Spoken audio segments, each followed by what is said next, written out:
Welcome back to Our Mindful Process. My name is Craig, and we will continue reading from Maintain, the second book in the series, A Human's Guide to Inner Compassion. Copyright 2025 by Craig A. Burns. These daily readings are part of the Our Mindful Process practice. And today is May the 24th. I believe there is only one soul. When connected to the Spirit, there is freedom and compassion because we're all in this together. We share one soul that is much larger than individual us. It is universal. We can go in any direction we have before us. Notice the word want is not used here. We don't think about the direction we want to go in because the possibilities are limitless. And to understand this, we have to enlarge our view. We expand our minds to the vastness of universal wisdom. Reading Melody Beattie's book, Codependent No More, was a monumental experience for me in the mid-'80s. This book, as well as many years of recovery, brought me to understand compulsive thinking as the result of codependent relationships. When we are acting codependently, we lose ourselves in the interest of helping others. We get stuck in compulsive, self-destructive patterns. And this often happens in relationships where one or both partners are addicted to substances. And the solution for me, a quarter of a century later, is to act my way into spiritual freedom. Each day I must come up with an action to develop my interdependency skills, which promote mutual support and personal growth in my relationships. This means communicating with kindness, listening and owning my part of any disagreement. I've learned how to do this with Al-Anon, which is a global network of free support groups where people talk openly about problems in their lives and how they are working to be part of the solution. Confrontation with someone who violates my boundary of peaceful existence is a challenge. But I've learned to lessen the focus on my fears and anxieties and to distance myself from whatever outcome or reaction might arise from a confrontation. I am finding that loving kindness and compassion I derive from my meditation practice of many years saturate me with so much fulfillment, I can tolerate more and more. And I can leave the trail of judgmental words at the doorstep of the space. And thoughts are impermanent anyway. Moving my body and senses away from my compulsive thoughts and allowing my painful thoughts and emotions to arise and fall as the tides gives way to freeing wisdom and the possibility of living a balanced life.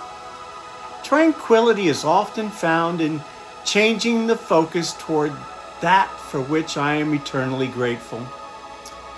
Through the new possibilities of choices, I find an ever-adapting sense of balance.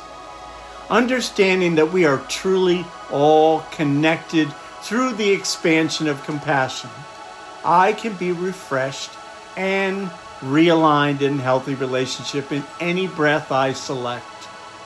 And my willingness is the key to action. Today, I have a plan to free my spirit from the bondage of codependency, and my meditation practice is the focal point from where this daily plan arises. In the space of the breath, The wisdom of truth arises from me. Present moment efforts to practice look like this. 1. Quiet my thoughts. Observe my overactive, compulsive thinking mind with kid gloves. This is very important. Focus on detaching from these thoughts, fostering the development of an active place for listening to the wave function of, say, the Holy Spirit. You can call it what you want. 2. Turn fantasy into reality. Objectification or romanticization of reality, I realize it is adding my 2 cents into the culture of constant evaluation. Instead of manipulating the universe, physically or emotionally bending it to the way I want it to, I have to discipline myself to accept what is happening to me exactly the way it is unfolding. 3, I have to watch what feelings and thoughts arise, giving enough of a pause to allow the expanse of wisdom to show me the appropriate action. And 4, just for today, I will consciously send out compassion to anyone who I perceive disapproves of me, starting with myself first.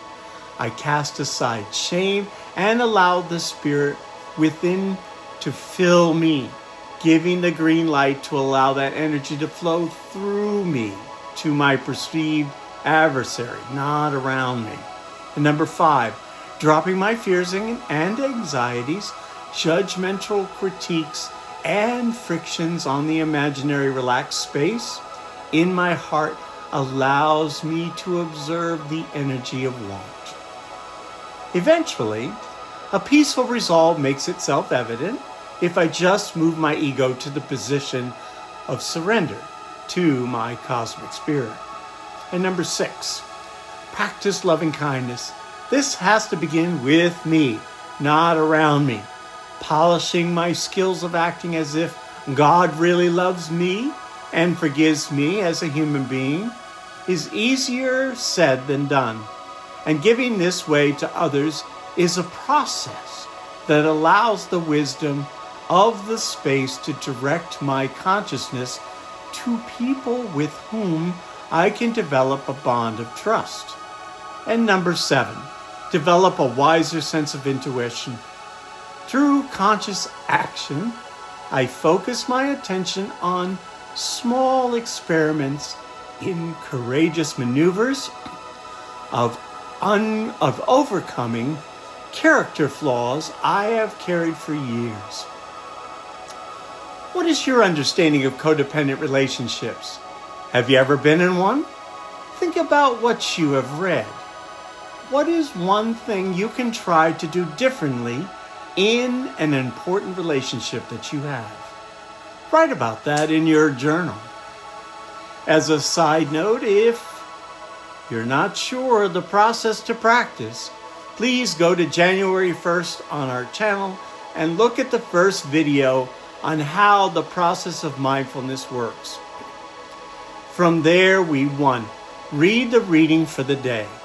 For the first 35 days, it is on the instruction of mindfulness itself. And 2, sit with this process in meditation, starting with 5 minutes and moving up to 40 minutes over 35 days, adding 1 minute a day. It's that simple.